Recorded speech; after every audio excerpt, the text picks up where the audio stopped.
अस्सलामुअलैकुम dear students, आज हम लोगों ने अपना CGS का प्रॉब्लम नंबर 5-14 अटैम्प्ट करना है, जो बुक के पेज नंबर 191 और 192 पे है।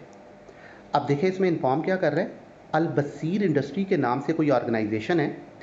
इनके ना 31 में 2000 F पे फायर ब्रोक आउट हो गई है, आग लग गई है, जिसकी वजह से सारा कुछ जो सा ना वो जल गया है। प्रोसेसिंग बिल्डिंग जल गई है, मीन्स जहाँ पे आपका काम हो रहा था ना वो जगह टोटली डिस्ट्रॉय हो गई है।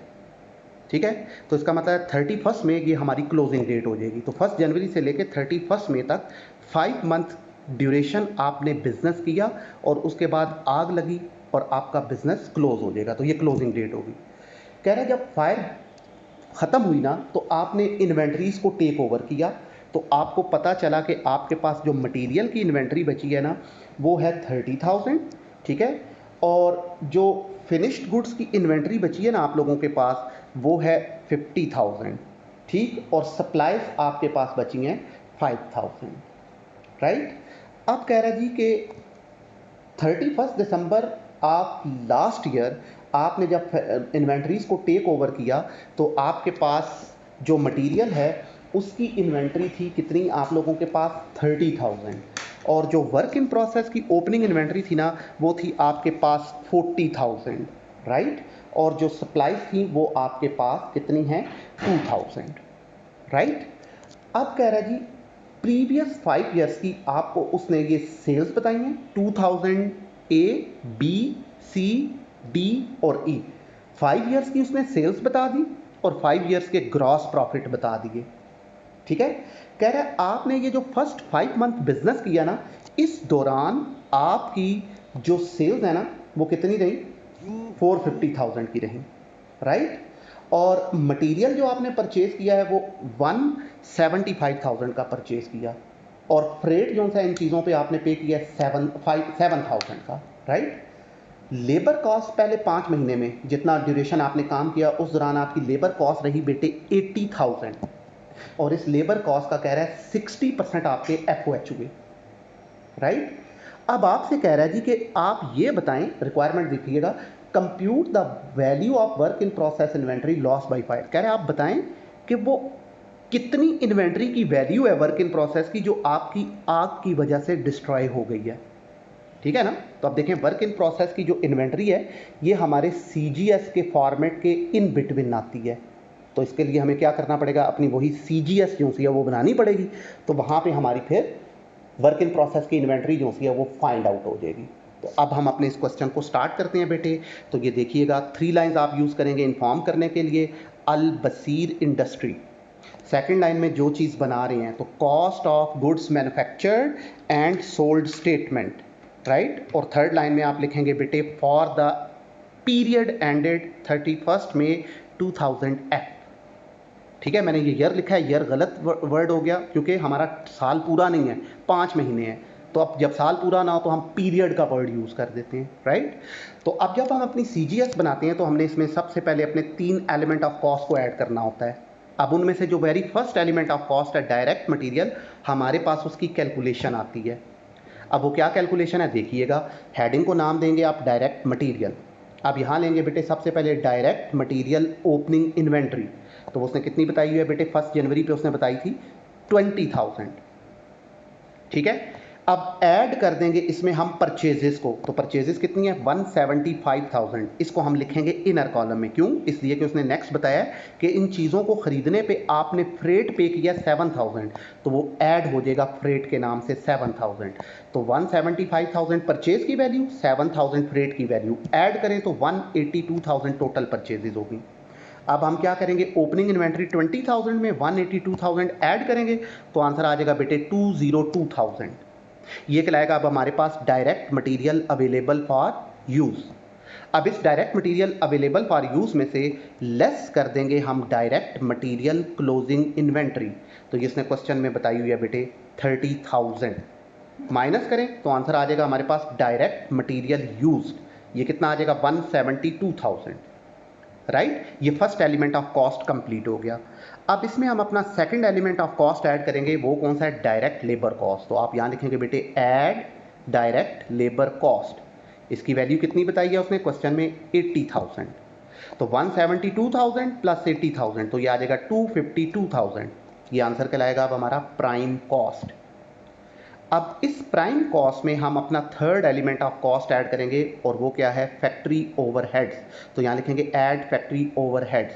तो उसने कितने बताए हुए हैं, वो कह रहा है आपकी जो लेबर कॉस्ट है ना उसका 60% एफओएच हुए हैं। तो अब लेबर कॉस्ट कितनी थी 80,000, इस 80,000 का 60% लें तो ये आ गया बेटे 48,000। अब 252,000 प्लस 48,000 तो आंसर आ गया बेटे 300,000। अब तीन एलिमेंट ऑफ कॉस्ट पूरे हो गए हैं तो ये आंसर क्या कहलाएगा हमारे पास, टोटल फैक्ट्री कॉस्ट, जैसे हम और क्या कहते हैं टोटल करंट मैन्युफैक्चरिंग कॉस्ट, ये इसके दो नाम हैं। तो मैं टोटल फैक्ट्री कॉस्ट का वर्ड यूज करता हूँ, स्टेटमेंट यूज करता हूँ, राइट। अब टोटल फैक्ट्री कॉस्ट में हम अपने वर्क इन प्रोसेस को ट्रीट करते हैं। तो क्वेश्चन में हमें वर्क इन प्रोसेस की कितनी इन्वेंट्रीज बताएगा बेटे, दो। पहले हम ऐड करेंगे वर्क इन प्रोसेस की ओपनिंग इन्वेंट्री को, तो यहां लिखेंगे बेटे add work in process opening inventory. तो ये इसने क्वेश्चन में बताई थी 40,000, ठीक है। अब आप इसको ऐड करें तो आंसर आ जाएगा बेटे 340,000। ये क्या कहलाएगा, cost of goods available for manufacture. अब ये जो हमारी cost of goods available for manufacture है, इसमें से हमने लेस करना है work in process closing inventory को। तो आप देखें बेटे यही हमारी क्वेश्चन की रिक्वायरमेंट है। उसने नहीं बताया हुआ कि वर्क इन प्रोसेस की क्लोजिंग इन्वेंट्री कितनी है, तो इसका स्पेस हमने ब्लैंक छोड़ दिया। तो अब ये देखें मैंने यहाँ से ना आगे ये थोड़ा पेंसिल से साथ इनर कॉलम में वैल्यूज़ लिखी हैं, तो इनको ज़रा हम लोगों ने एडजस्ट करना है अकॉर्डिंगली, ठीक है ना। इसलिए मैं ज़रा पेंसिल वाले पेंसिल से जो इनर कॉलम में लिखा है ये वर्किंग समझाने के लिए आपको लिखा है। आपका जो फोकस है वो बाहर वाले कॉलम पे ही रहना चाहिए। तो 340,000 ये आउटर कॉलम में पड़ा हुआ है, ठीक है ना। अब चूंकि आपको ये चीज़ समझानी है तो इसलिए मैं पेंसिल से इसको इनर कॉलम में लिख रहा हूँ 340,000। तो अब इसमें से लेस क्या होनी है, work in process closing inventory. इसका अब हमें पता नहीं है, ठीक है ना। इसका स्पेस मैंने ब्लैंक छोड़ दिया, ठीक है। अब cost of goods available for manufacture में से जब मैं ये वर्क इन प्रोसेस की इन्वेंट्री माइनस करूंगा तो मेरे पास जो आंसर आएगा वो क्या कहलाएगा, कॉस्ट ऑफ गुड्स मैन्युफैक्चर्ड। अब मुझे इसका भी पता नहीं है कि ये कितनी है, ठीक है ना। अब कॉस्ट ऑफ गुड्स मैन्युफैक्चर्ड में फिर हम अपनी फिनिश्ड गुड्स को ट्रीट करते हैं। तो क्वेश्चन में वो हमें फिनिश्ड गुड्स की दो इन्वेंट्री बताएगा। पहले हम ऐड करेंगे फिनिश्ड गुड्स ओपनिंग इन्वेंट्री। तो वो उसने क्वेश्चन में बताई हुई है बेटे ये 60,000 है, ठीक है। तो जो आंसर आएगा वो क्या कहलाएगा, cost of goods available for sale, जिसका हमें पता नहीं है, ठीक है। क्यों, क्योंकि वर्क इन प्रोसेस की क्लोजिंग इन्वेंट्री नहीं थी। उसके बाद हमारे पास आंसर्स नहीं आ सकेंगे, ब्लैंक छोड़ते जाएंगे। अब ये जो cost of goods available for sale है इसमें से लेस कर देंगे हम फिनिश्ड गुड्स क्लोजिंग इन्वेंट्री को। तो फिनिश्ड गुड्स की क्लोजिंग इन्वेंट्री उसने क्वेश्चन में बताई हुई है, दिस इज 50,000। अब इस 50,000 को यहां से जब मैं लेस करूंगा तो आंसर आ जाएगा कॉस्ट ऑफ गुड्स सोल्ड। अब मुझे कॉस्ट ऑफ गुड्स सोल्ड का भी पता नहीं है क्योंकि मेरे पास वर्क इन प्रोसेस की क्लोजिंग इन्वेंट्री नहीं थी, राइट। तो अब अगर हमें वर्क इन प्रोसेस की क्लोजिंग इन्वेंट्री पता चल जाए तो सीजीएस कंप्लीट हो जाएगी और वही हमने फाइंड करनी है। तो आप सुनिएगा बेटे, जब हमें सीजीएस के फॉर्मेट के इन बिटवीन के आइटम फाइंड करने हो तो फिर हमें वो अपना फाइनल आंसर सीजीएस लाजमी बताएगा, अदरवाइज क्वेश्चन अटेम्प्ट नहीं हो सकता है, ठीक है। अभी तक जो क्वेश्चन किया हमने उसमें क्या होता था, सीजीएस के फॉर्मेट के सारे आइटम्स मौजूद होते थे, हमें सिर्फ सीजीएस फाइंड करनी होती थी। अब वो कह रहा है सीजीएस के फॉर्मेट के अंदर के आइटम को फाइंड करें, तो फिर इसका मतलब है फिर हमारे पास फाइनल आंसर सीजीएस का होना लाजमी है। तभी हम उस सीजीएस को यहाँ पे फाइंड करके लिखेंगे और फिर रिवर्स कैलकुलेशन करेंगे तो हमारी सीजीएस जो है वो हो जाएगी कंप्लीट, राइट। तो अब सीजीएस को फाइंड करते हैं, तो उसके लिए मैंने यहाँ लिख दिया बेटे cost of goods sold working one. देखो अब इस सीजीएस को फाइंड करने के लिए बेटे वो क्वेश्चन में ना हमें दो चीजें बताएगा। एक तो वो हमें अपनी सेल्स बताएगा करंट पीरियड की, जिस ड्यूरेशन की हम सीजीएस बना रहे हैं उसकी सेल्स बताएगा, और उसी ड्यूरेशन की फिर हमें ग्रॉस प्रॉफिट की अमाउंट या ग्रॉस प्रॉफिट की परसेंटेज, ये दो चीजें बताएगा। तो टोटल दो चीजें होंगी, एक पहले नंबर पे सेल्स बताएगा वो हमें करंट पीरियड की, और दूसरे नंबर पे क्या बताएगा, या ग्रॉस प्रॉफिट की अमाउंट बताएगा या ग्रॉस प्रॉफिट की परसेंटेज बताएगा, राइट। तो अब आप देखें इस वक्त उसने करंट पीरियड की जो 5 महीने हमने बिजनेस किया है उसकी सेल्स तो उसने बताई है 4,50,000 है, लेकिन करंट पीरियड का ग्रॉस प्रॉफिट या ग्रॉस प्रॉफिट की परसेंटेज उसने नहीं बताई है, ठीक है ना। अब उसके लिए उसने क्या काम किया है, उसने ना ये आपको पिछले 5 साल के ग्रॉस प्रॉफिट और 5 साल की सेल्स बता दी है। अब इन 5 साल के ग्रॉस प्रॉफिट और 5 साल की सेल्स की बेस पे हम क्या करेंगे, अपने ग्रॉस प्रॉफिट की परसेंटेज को फाइंड कर लेंगे, ठीक है ना। ग्रॉस प्रॉफिट की परसेंटेज जो सी है उसको फाइंड कर लेंगे। अब वो कैसे फाइंड होगी, हम किसी एक ईयर को बेस नहीं बना सकते हैं बेटे, ठीक है ना। हमें क्या करना पड़ेगा, ये जो 5 ईयर्स की सेल्स और 5 ईयर्स की ग्रॉस प्रॉफिट दिए ना, इनको एडअप कर लेंगे, ठीक, और एक ही परसेंटेज जो सी हम इनकी फाइंड कर लेंगे। तो अब वो कैसे होगी देखिएगा बेटे, वर्किंग वन में ये रहा, average gross profit percentage find करेंगे। तो ये कैसे आएगी, 5 years gross profit divided by 5 year sales और multiplied by 100। 5 years gross profit divided by 5 year sales multiplied by 100, right. तो अब आप देखें कि 5 ईयर्स के जो ग्रॉस प्रॉफिट्स दिए हैं इनको आप एडअप करें तो ये आ जाता है 12,50,000, और ये जो 5 ईयर्स की सेल्स हैं इनको एडअप करें तो ये आ जाता है 37,50,000, ठीक है। तो 12,50,000 ऊपर, 37,50,000 नीचे, और मल्टीप्लाई करें 100 से, तो ये आंसर आ जाता है बेटे 33.333%। तो ये हमारे पास एवरेज ग्रॉस प्रॉफिट रेट आ गया 33.33%। तो अब 5 ईयर्स करंट पीरियड की सेल्स 450,000 क्वेश्चन में दी हुई हैं, और ग्रॉस प्रॉफिट की परसेंटेज हमने फाइंड कर लिया average GP rate, that is 33.333%।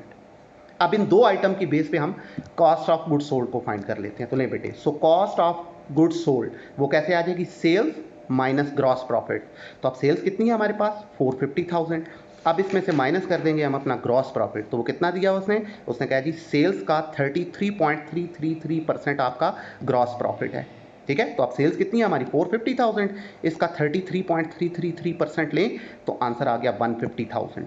तो जब आपकी परसेंटेज बेटे पॉइंट में आए ना, तो पॉइंट के बाद एटलीस्ट आपने 5 डिजिट्स लेने हैं, 4 to 5 डिजिट्स, ताकि आपका आंसर एक्यूरेट आए, ठीक।